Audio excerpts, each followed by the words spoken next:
This is why I don't like live service games, because even if you wanted to just play this game as a single player campaign, and I believe you can, the option is there.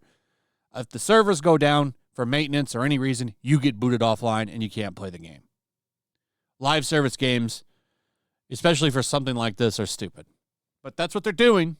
And if you paid $100 for the early access edition, you got booted offline again.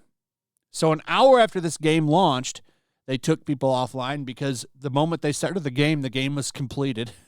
They got the all-complete bug. I don't know if they got all the trophies or what, but you got booted offline an hour into the game. So imagine you paid $100, you're sitting there playing the game for an hour, and they get booted offline. And then, within 24 hours, they got booted offline again for maintenance. This was a scheduled maintenance. So what's the point of paying the $100 if you're going to get booted offline all the time while they get it ready for the February 2nd launch? It's ridiculous. By the way, still not a lot of reviews out there, and this is very intentional. Suicide Squad Kill the Justice League's no reviews, no Metascore launch is a choice to be sure, from Forbes. Absolutely it is. That's because the majority of people bought the regular edition, and they're waiting for the February 2nd launch. And by not having any reviews really available right now, it's really up to you if you want to cancel it or not. There's not that much information out there off of YouTube. You could actually watch the whole game. I've watched quite a bit of stuff from the game, and we're going to talk about it. But there are one or two reviews. I've got one right here from SoundSphere. Never heard of them, but they have reviewed the game. The problem is, I know that codes for this game have not gone out. So this guy had to have bought the game like anybody else, which means he's only played it for one day. So my question is, how short is this campaign? And I'm not the only one that's asked that question. I've seen a few people on social media saying that the game, it seems like it's short. You got people running through the game in one day. Now, this review says, this is my favorite quote of the whole thing, it's better than Gotham Knights. I'll give it that. 3 out of 5. It's not a very encouraging review, in my opinion. Not a very encouraging review. I've got another one right here that's pretty informative, and this review also 5.5 out of 10. So far, it's coming off as kind of a mediocre game. I will say that this game seems like it wants to disrespect people that like these Justice League characters and the things that they've done. And I'm going to show you some examples of that in a second. But the reason, and I think that has happened, why they're doing these things to these characters, is because Sweet Baby Inc. was involved in this game. So this is under the projects tab on their website. If you go down to announced projects and you click on Suicide Squad, Kill the Justice League, we worked on script writing, banter, cutscenes, barks, audio logs, etc. Would you like to know what one of those cutscenes contains? How about when you kill the Flash, Boomerang goes up to him and pisses on his corpse? At least it looks like he was about to from this clip.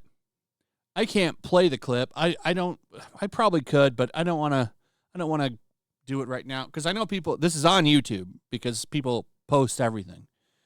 I can't tell if he actually does the act or not, but Flash is laying there under him. He walks up and looks like he's getting ready to unzip, and then Deadshot comes up and stops him and tells him to be classy. So I'll leave it up to you if you think that he actually did it or not, but it's still pretty disrespectful.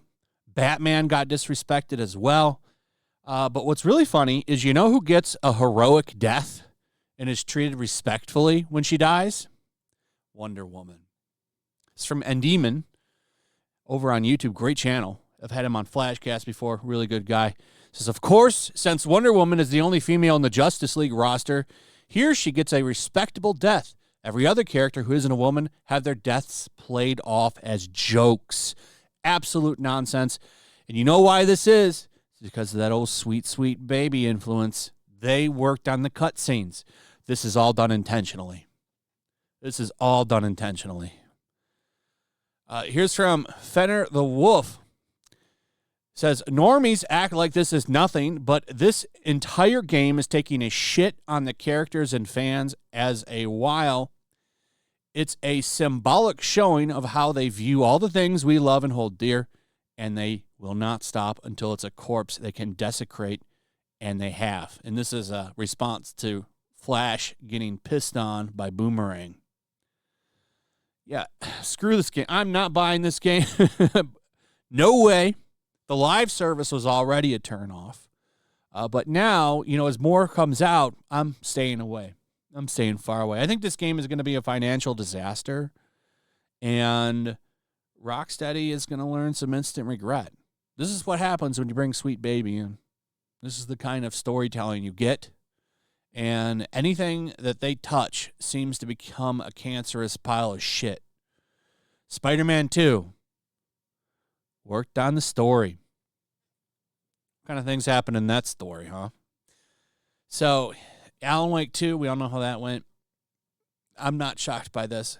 And I'm telling you, this is why they withheld all of the scores. This game is going to get bad reviews. And wait till the players start getting to put their 2 cents in on it. That happens February 2nd is when Metacritic will open up reviews for players as well. And we can hear some of their thoughts. I can't wait for player reviews to come out on this game. It's up in the air how the mainstream critics are going to treat it. I imagine they'll probably praise it. I don't know. We'll see. But this game has been nothing but a disaster for the past 2 days, and I think it's going to continue to get a lot worse. A lot worse. Anyway, that's pretty much it. Let me know what you guys think about all of this in the comments below. Also, if you would, please like, subscribe, share the video. Make sure you're still subscribed, hit that notification bell, check out my Rumble and Locals, and I will see you on the next one. Peace. Make sure to check out my Locals. There's a link in the description. It's a fun community that I'm trying to build over here. If you don't want to support me on YouTube, you can come over here. None of that money goes to YouTube. You also can just come over here for free. But if you are a supporter over here, I do plan on doing an extra live stream once a month and throwing links to the supporters so you can actually come on and have a supporter live stream with me. Also, it's a good place to catch all of my content. You don't have to worry about notifications like YouTube. They'll definitely work over here. So come check out my Locals.